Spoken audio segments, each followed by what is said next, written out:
Saludos, este es el infovideo de la práctica número 8 del Laboratorio de Electricidad con los siguientes objetivos: conocer los fundamentos básicos de teorema de Thevenin y Norton, analizar mediante simulación un circuito DC mediante la aplicación de los teoremas de Thevenin y Norton.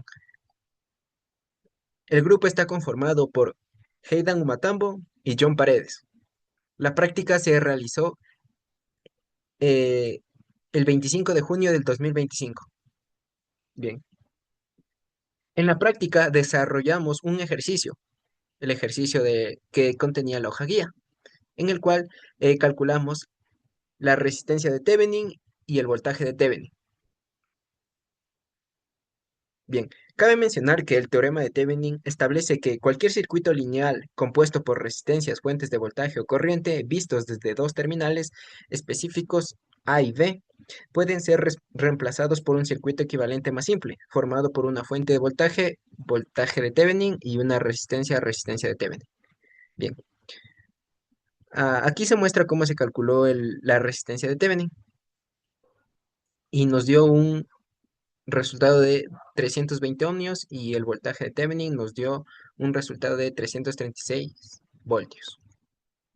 Bien, en la parte de análisis de resultados verificamos los resultados obtenidos en el laboratorio y se corrobora que nos dio los mismos resultados. Y de igual forma verificamos en el software Proteus y se corrobora que nos da un voltaje de 336 voltios. Bien, cuestionario. Para calcular la resistencia de Norton, se calcula de la misma forma que la resistencia de Thevenin. Entonces se procede a realizar el cálculo, se eliminan las fuentes de voltaje y de corriente, las fuentes de voltaje por un cortocircuito y las fuentes de corriente por un circuito abierto. Aquí podemos ver que las dos resistencias se encuentran en paralelo, entonces calculamos la resistencia equivalente que nos da 80 ohmios. Aquí, como está en circuito abierto, es un cable cortado, por así decirlo, entonces se puede eliminar, quedándonos de la siguiente forma.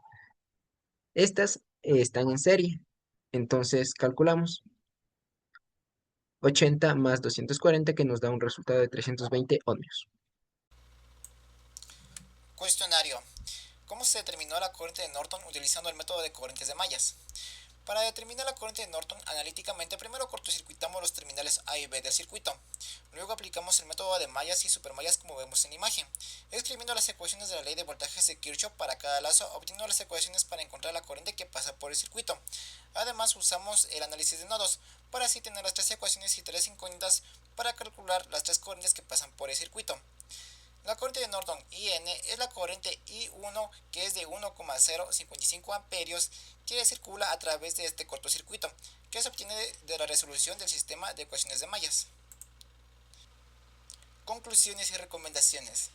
Logramos simplificar eficazmente el circuito complejo DC a sus modelos equivalentes de Thevenin y Norton, verificando que ambos representan el mismo comportamiento externo del circuito.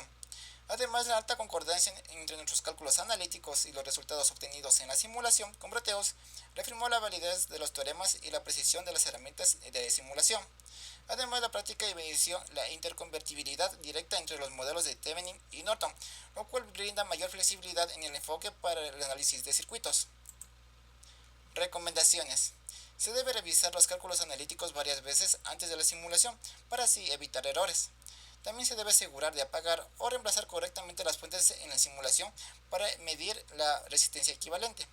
También se debe prestar especial atención a las polaridades y direcciones de las corrientes al aplicar los métodos de análisis. Gracias.